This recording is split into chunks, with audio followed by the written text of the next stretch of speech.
On n'a pas marre d'être sur YouTube parfois? Mais tellement pas.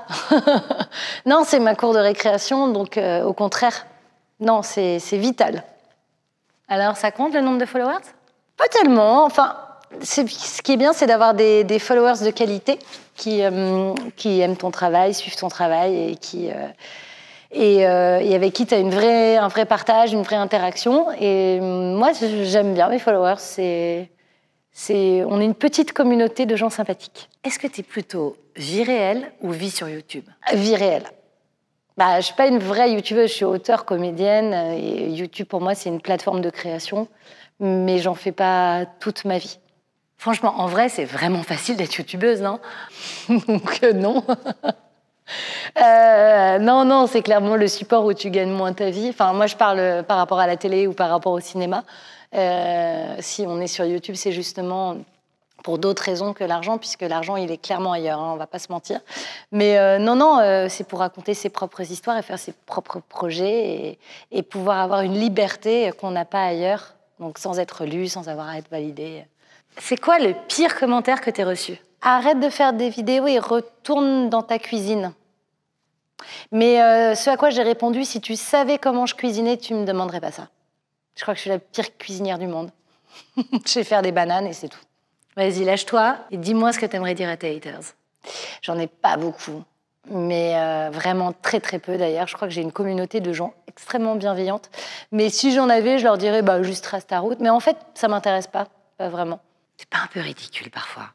Être ridicule, c'est quand t'assumes pas ce que tu fais. Comme moi, j'assume tout.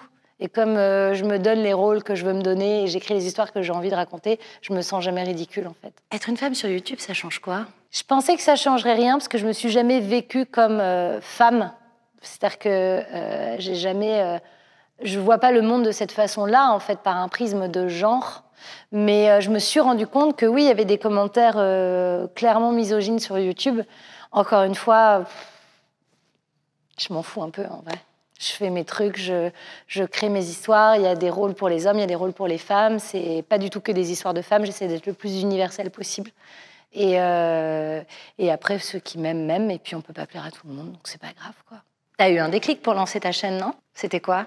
Quand je jouais dans la série télévisée Bref, donc il y a 6 ans maintenant, on m'a dit « Hey, t'écris pas mal, en fait, tu devrais commencer à écrire tes sketchs. » Et j'ai commencé à faire ça.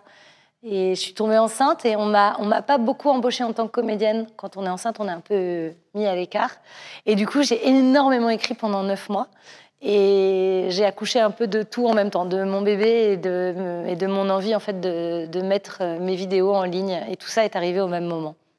Et tu dirais quoi à une fille qui a envie de lancer sa chaîne? Vas-y, t'as rien à perdre.